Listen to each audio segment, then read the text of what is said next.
Pasaportumu şoföre verdim. Hiç araçtan inmiyorsunuz. Şoför gidiyor, hallediyor her şeyi. Şöyle parayı göstereyim. Makedonya dinarı. Bir hafta 10 gün boyunca yağmur gösteriyor çünkü. Konyalısınız. Ne zaman geldiniz buraya? Görüyor musunuz? Streçle sardım kamerayı bu şekilde. Bu otobüsleri ben en son böyle filmlerde falan görüyordum. Yaşlı adam oturmuş, elini açmış, dilleniyor hatta. Ben durmayacağım. Yağmur durmuyor, ben de durmayacağım. Peynirli mi? Etli. Aynen bak. Kıymalı peynirli bir de sağ peynirli yağmur. Herkese Sırbistan'ın Novi Pazarı'ndan, yani güneyindeki Yeni Pazar'dan selamlar, sevgiler. Bir önceki videoyu izleyenler burayı bilirler. Burayı gezdim, burayı gösterdim sizlere. Dilimin döndüğü kadar sizlere anlatmaya çalıştım. Şimdi yeni ülkeye gidiyoruz. Makedonya'nın başkenti Üsküp'e gidiyoruz. Yeni bir ülke, yeni insanlar. Bakalım neler yaşayacağız bu videoda. Bu video giriş videosu olacak. Üsküp'te ilk günüm olacak. Bakalım, saat öğlen 1'de otobüsüm var. Otobüsle Üsküp'e gidiyoruz. Hostelden çıktım. Otogara gidip otobüsün gelmesini bekleyeceğim. Hava kapalı. Hava inanılmaz soğuk. Benim hostelim hemen şurada. Gördüğünüz sarı bina. Akşam sabaha kadar böyle kamyonlar geçiyor. İnanılmaz ses vardı ya. Yani bildiğiniz otoban burası. Sürekli araç geçiyor. Sürekli araç geçiyor. Gece uyutmadılar. Sabaha karşı da araçlar bayağı geçerken ses çıkarıyordu. Araçların egzozdan çıkardığı ses, ne bileyim kamyonların gürültüsü. Çok rahat uyuyamadım. Tekli odada kaldım. 16 euro ödedim bu hostele. Birazcık açım ama kahvaltı yapmam gerekiyor. Açım ama şöyle de bir şey var. Sırbistan parasını tamamen bitirdim dün. Hiç para kalmadı. Üsküp'e gidiyorum diye hiç para bırakmadım. Çünkü oraya gidince değiştirmesi biraz zor oluyor. Bende mesela Arnavutluk parası kaldı, Bosna parası kaldı. Bunları ben nasıl bozduracağım bilmiyorum. Gerçi 10 euro ve 8 euro falan var. Toplamda 18 euro, 20 euro civarı bir para var bende. İki ülkeden kalan. Hatıra olarak da alıyorum zaten yanıma da. Bu kadar parayı hatıra olarak da alınmaz ama. 20 euro hatıra mı olur ya? Novi Pazarı, yani Yeni Pazar, Osmanlı ve Türk etkisi o kadar fazla ki arkadaşlar. Oradan şey kalmış burada, şaka kalmış. Ben mesela 100 euroyu bozdurmak için gittim. Hani 50, 20, 10'luk yapmak için. Adam çıkardı makası. Şey yapmaya çalışıyor. İkiye bölmeye çalışıyor. Dedim bu Türk şakası. Biz yapıyoruz bunu dedim. Daha oradan böyle şeyler de kalmış. Sakalar da kalmış. Ama Osmanlı'dan çok izler var arkadaşlar. Osmanlı'dan Osmanlı mimari yapıları, Osmanlı. Toprağı tur abi. Yine abiyi gördük ya bir önceki videoda. Şöyle göstereyim sizlere, yeni video gelenler için Novi Pazar arkadaşlar. Burası meydanın merkezi. Şu sağ tarafta çarşı var, küçük çarşı. Bildiğiniz öyle eski çarşıya gittiğinizde Osmanlı dönemine bir gidip geliyorsunuz. Bu da çeşme arkadaşlar. Ahşaptan yapılan çeşme. Bosna Hersek videosunu izleyenler bilirler.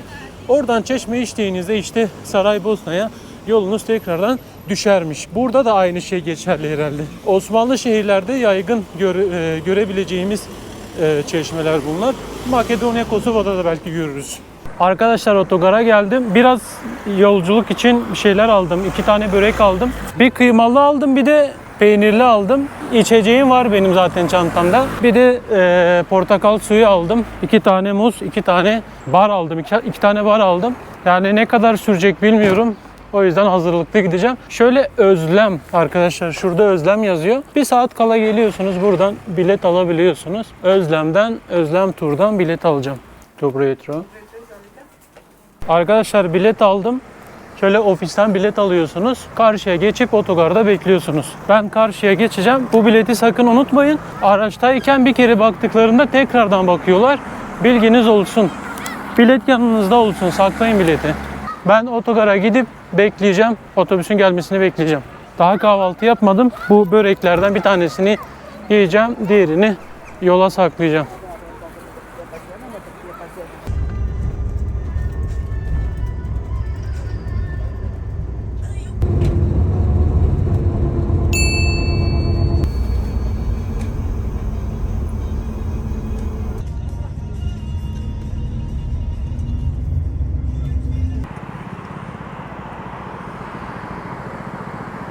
Kuzey Makedonya'nın başkenti Üsküp'teyim arkadaşlar. Üsküp'e geldim. Yol yaklaşık 4 saat sürdü. Saat 1.30 gibi, 1.20 gibi çıktık. Şu anda saat 5, 4 saat bile olmadı. Üsküp'e geldik, başkentteyiz. 2 yol bekliyordum. Kosova'dan gelmeyi beklemiyorduk. Kosova'dan gelmek daha kısa. Fakat Niş yolundan gitseydi daha uzun sürecekti. Ama otobüs Kosova'ya girdi. Priştine'den geçip Üsküp'e geldik. Yani mesafe daha da çok kısaldı. Kosova'dan geçmesini beklemiyordum. Sadece bir ihtimal vermiştim. 2 yol vardı. Birinci yoldan geldik. Üsküp'teyiz. Hostele gidiyorum. Hostele yerleşeceğim. Üsküp'te şu anda 15-18 derecelik bir hava sıcaklığı var. Serin bir hava var. Soğuk bir hava diyebilirim. Yağmurlu bir hava bizi karşıladı. Yaklaşık 1 kilometre yürüyeceğim. Hostel hemen şu diğer tarafta, şu beyaz binanın arka tarafında kalıyor. Ben otogarda inmedim. Direkt burada indim. Yolda indirdi beni. Dedim ben ineyim buradan. Buradan yürüyeceğim hostele. Hostelim yakın dedim. Ama önce bir exchange'e uğramamız gerekiyor. Bir para bozdurmam gerekiyor. Para değiştirmem gerekiyor. Makedonya dinarı alalım. Makedonya dinarı geçiyor. Bu arada para birimi Makedonya dinarı. Makedonca konuşuyorlar Makedonya'da, Kuzey Makedonya'da. Burada çok güzel içerikler üreteceğim sizler için. Yani Balkanlarda en çok merak ettiğim ülkelerden biri Makedonya'ydı. En çok merak ettiğim ülkelerden biri Makedonya'ydı. Makedonya'ya geldik. Üsküp'ü gezeceğiz. Sizleri buraları göstereceğim. Sağa solu göstereceğim. Bir sürü şey var. Bakalım bizi neler bekliyor Üsküp'te, Makedonya'da neler yaşayacağız. Burayı sevecek miyim, sevmeyecek miyim bilmiyorum. Şöyle söyleyeyim sizlere. Bu arada Kosova'ya girdim. Pasaportumu verdim. Kosova'dan çıktım, Makedonya'ya girdim. Makedonya'ya girerken pasaportumu şoföre verdim. Hiç araçtan inmiyorsunuz. Şoför gidiyor, hallediyor her şeyi. Beni çağırdı, şoför beni çağırdı. Dedi ki seni çağırıyor. Geldim. Adam Türkçe konuşuyor benimle. Makedonya polis görevlisi, o gümrükte olan abi. Benimle sohbet ettik. Böyle yaptı işte sohbet havasında. Ne yapacaksın? Türkçe konuşuyor benimle bu arada. Ne yapacaksın? Nereye gideceksin? Nerede kalacaksın?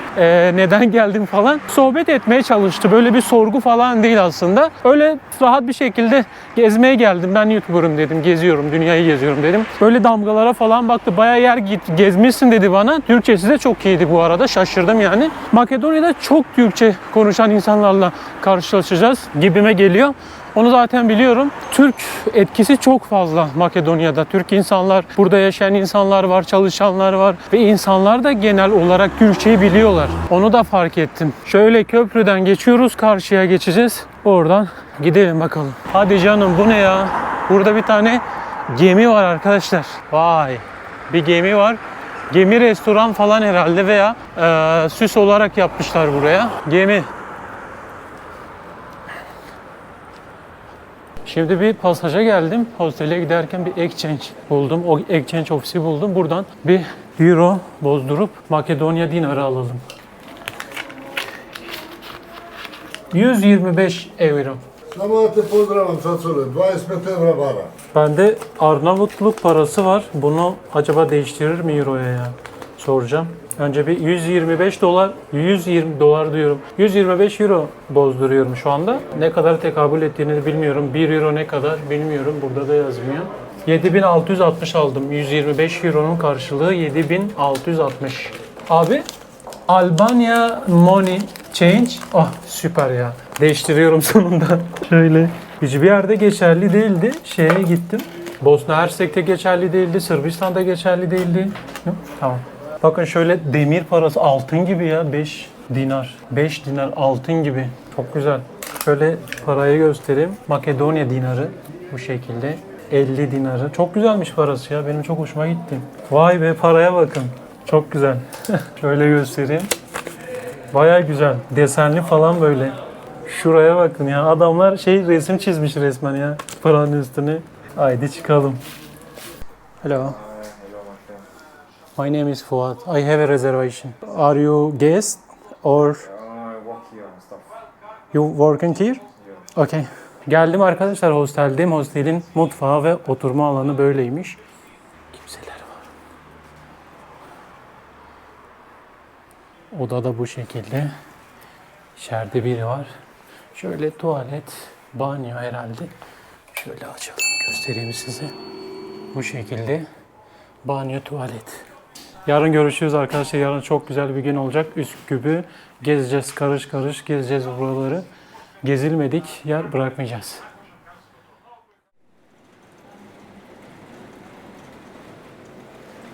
Herkese günaydın arkadaşlar. Yağmurlu bir güne uyandık. Zaten dün yağmur yağıyordu. Belliydi yağacağı. Ayrıca son 10 gün yağmurlu gösteriyor hava. Nasıl olacak bilmiyorum. Yani ben nasıl video çekeceğim, nasıl yürüyeceğim, nasıl gezeceğim hiç bilmiyorum inanın arkadaşlar. Ama yağmurda, karda, taş yağsa bile benim video çekmem gerekiyor. Bir hafta 10 gün boyunca yağmur gösteriyor çünkü. Şu anda kamerada aldığım önlemi görseniz, size ayna bulabilirsem size göstereceğim. Yağmurdan korunmak için etrafını streçle sardım. Merhaba. Günaydın. Arkadaşlar Makedonya'da neredeyse herkes Türkçe biliyor. Ben dün geldim, selam verdim ablaya. O da direkt Türkçe konuştu benimle. Siz Üsküplüsünüz, evet, değil mi? Buralısınız. Türkçe nereden biliyorsunuz? Türkçe konuşuyoruz. Ailede Türkçe Ailede, konuşuyorsunuz. evet. Kökünüz Türk mü o zaman? Kökümüz Türk, Konyalıyız. Konyalısınız. Ne zaman geldiniz buraya? Çok. Biz burada doğumluyuz. Dedeniz falan buraya gelmişti. Dedeler belki Anladım. daha önce. Çok eskiden o zaman. Çok Evet. eskiden beri buradasınız. Ben şaşırdım. Dün geldiğimde birkaç kişiyle daha karşılaştım yolda. Onlar da Türkçe biliyordu hani. Çat pat iyi konuşan da vardı. Normal konuşan da vardı. Size denk gelince ben direkt dedim zaten Türkiye'den gelmiş ki Türk kesin dedim. Evde konuşuluyor mu Türkçe? Türkçe konuşuyoruz. Ne güzel ya. Burada kuru yemiş şeyler satıyorsunuz. Evet. Bu zannedersem İran fıstığı. İran fıstığı, evet. Bu İran fıstığı.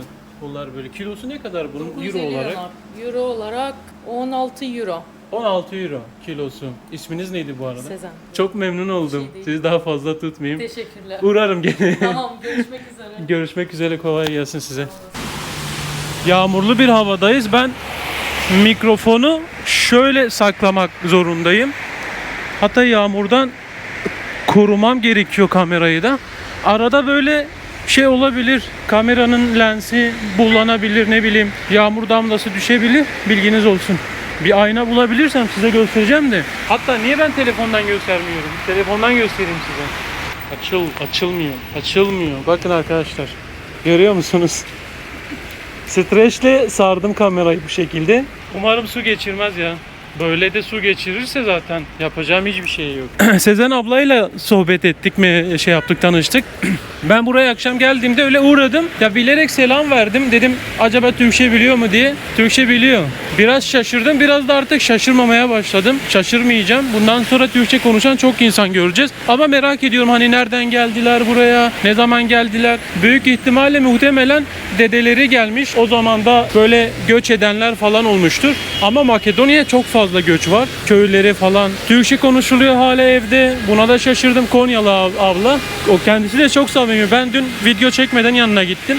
Gerçekten böyle samimi yaklaştı. Misafirperverliğini gösterdi. Buradaki insanlar da misafirperverliğini gösteriyorlar.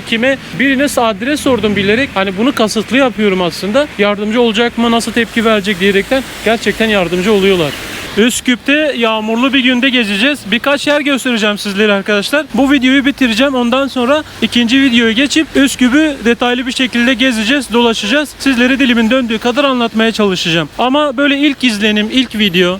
Buraya geldik, gördük, insanları tanıdık. Hani farklılığı falan size anlatacağım. Balkan diğer ülkelerden nasıl farklı, neyi farklı. Hatta ilerleyen videolarda ucuz mu pahalı mı bundan da bahsedeceğiz. Böyle detaylı videolar çekmeye çalışacağım sizler için. Hem ben de çok merak ediyorum. Kosova ve Makedonya çok ucuz dediler. Bakalım ucuz mu değil mi? Vallahi çok güzel otobüs ya. Bu otobüsleri ben en son böyle filmlerde falan görüyordum. Amerikan filmlerinde. Burada da varmış bu şekilde 2 katlı otobüs. Toplu taşıma. Arkadaşlar yağmur dinmiyor. Ben durmayacağım. Yağmur durmuyor. Ben de durmayacağım. İnada inat. Şu anda Makedonya'nın en hareketli meydanındayım arkadaşlar. Karşıda gördüğünüz böyle atın üstünde bir heykel var. Bir atlı savaşçı heykeli var gördüğünüz gibi. Şöyle büyük bir meydan. Burası bilindik bir yer Üsküp'te. Herkes burayı biliyor. Genellikle insanlar Üsküp'e geldiğinde buraya uğruyorlar. Şu sokakta da böyle kafeler, restoranlar var sağ tarafımızda. Sol tarafta da aynı şekilde kafe, restoranlar var. Her yer Üsküp'te, her yerde heykel görmeniz mümkün. Her yerde heykel var. Parklarda, binaların önünde böyle devasa heykeller yapmışlar. Gerçekten de çok güzel yapmışlar ama heykelleri. Yani burası Üsküp'ün kalbi. Makedonya Meydanı. Şehrin en büyük ve en hareketli meydanındayım. Ortada kocaman bir atlı savaşçı heykeli var. Aslında herkes Büyük İskender diyor ama resmi adı atlı savaşçı. Yani şehrin kalabalığı arkadaşlar burada toplanıyor. İnsanlar burada buluşuyor, burada toplanıyor. Burada genellikle Üsküp gençleri buluşmak istediklerinde Cumhuriyet Meydanı atlı heykelin orada buluşalım derlermiş. Bakın hemen bu tarafta da kafeler, restoranlar, mağazalar var. Burada da büyük bir tane heykel var. Elinde bir haç oturmuş vaziyette. Kralı simgeliyor. Kralı herhalde heykel bir krala ait olması gerekiyor. İnternetim yok. Ben Balkan turunu internetsiz gezdim. Resmen son ülkeye gideceğim. Kosova son ülkem. İnternetsiz devam ediyorum. Gitmeden önce araştırıyorum. Notlara kaydediyorum. Bilgileri. Gidip sizlere orada dilimin döndüğü kadar anlatmaya çalışıyorum. Gerçekten heykel güzel, büyük, devasa. Heykeltıraş kimse artık çok güzel yapmış. Burada da böyle savaşı canlandırmışlar. Böyle kabartmalarla o dönemin savaşını böyle canlandırmışlar. Bakın sağda solda kafeler var. Burada bir tane küçük heykel var. Böyle bir dilenci, yaşlı adam oturmuş, elini açmış, dileniyor. Hatta bak yaşlı adamın elinde şu anda para var. Gerçek para var, görüyor musunuz? Biri para atmış eline. Aşağıda da altta da bir tane para var. Makedonya dinarı. O da 50 Makedonya dinarı falan. 10, 20 falan. Bu da bir boyacı heykeli. Böyle sokak boyacısı. Ayakkabı falan boyuyor. Heykellerle dolu ya ülke. Ben onu fark ettim. Şurada devasa büyük bir tane Makedonya bayrağı var. Yağmur şiddetini artırdı bu arada. Böyle arada çıkıyorum. Sizlere gösteriyorum. Tekrardan böyle safe olan alana giriyorum tekrardan böyle ıslanmamak adına. Çünkü çok şiddetli bir yağmur var. Görüyor musunuz bilmiyorum ama. Arkadaşlar şu anda taş köprünün üzerinde yürüyorum. Bu taş köprü 15. yüzyılda Osmanlı döneminde yapıldı. Vardar Nehri'nin iki yakasını birleştiriyor bu köprü. Karşı taraf eski çarşı, arkamızdaki bu tarafta modern Üsküp. Yani köprüden geçince sanki başka bir zamana gidiyormuşsunuz gibi. Şu an modern Üsküp'ten çıkıp eski çarşıya Osmanlı döneminde yapılan eserlerin, tarihi yerlerin bulunduğu eski çarşıya doğru gidiyoruz. O taraf biraz daha eski bu tarafa göre. Hatta karşı tarafımızda kale var. Kaleyi görüyorsunuz ve böyle kubbeli klasik Osmanlı mimari yapıları görüyoruz. Şu anda Vardar Nehri'ni görüyorsunuz arkadaşlar. Vardar Nehri'nin böyle kenarlarında, köprünün kenarında suya atlayan bir kadın heykeli yapmışlar. Sanırım burada insanlar yüzmüşler. O yüzden böyle heykel yapmışlar ama şu anda burada yüzmek bence çok böyle güvenli değil gibi. Su da çok temiz değil. Böyle taş köprü arkadaşlar. Vardar Nehri'nin iki yakasını birleştiriyor. Karşı tarafa geçelim. Arkadaşlar eski çarşıya geldim. Börekçi buldum. Hemen bir tane börek alacağım, bir iki tane. Kahvaltı yapmadım daha. Herkes Türkçe konuşuyor bu arada. Merhaba. Merhaba. Kolay gelsin. Hayırlı sabahlar. Geldiniz. Hoş bulduk. Teşekkür ederim. Peynirli mi? Etli mi? Aynen var. Kıymalı peynirli bir de ıspanak peynirli abi. Ispanak peynirli alayım ben bir tane. Ispanak peynirli alacaksın, bir 200 dakika için çıkacak abi. Tamam, ben ne kadar şey yapıyor? 100 gramlık mı? 200 gram mı? 70 denar oluyor. Bizde gram olmuyor. Şöyle abi, parçası bu kadar oluyor. Ne kadar o? 70 denar. Tamam, bir tane alırım ondan. Bir tane alacaksın Tamam. abi. Tabii. Tamamdır. 70 Makedonya dinarı arkadaşlar. Yani 1 euro falan. 1 eurodan geçiyor da Türk lirasıyla söylersek yaklaşık 55 liraya geliyor bir tane börek. O gördüğünüz bir parça. Bir parça yeter, suyla beraber yerim kahvaltı niyetine. Boş bir yer buldum. Buraya çöküyorum hemen. Şu anda etrafımdaki çoğu Türkçe biliyorlar. Türk insanların olduğu yerlerde, Türkçe bilenlerin olduğu yerlerde biraz konuşmaya zorlanıyorum açıkçası. Heyecan yapıyorum nedense.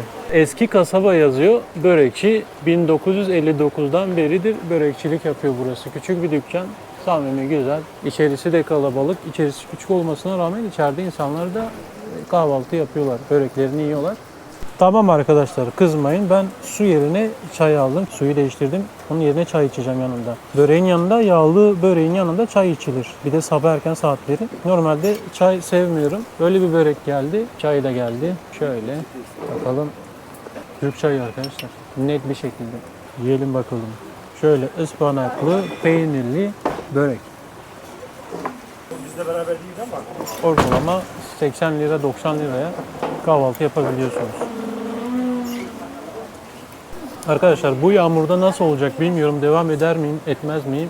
İnanın şu anda kararsızım. Şöyle dün yani videonun başlarında Üsküp'e geldiğimizde tam 1 euronun ne kadar tekabül ettiğini bilmiyordum. Şimdi biliyorum. Size buranın parasını göstermişim. Tekrardan göstereyim. Bu binlik 16 euro diyebiliriz buna. 16-17 euro diyebiliriz.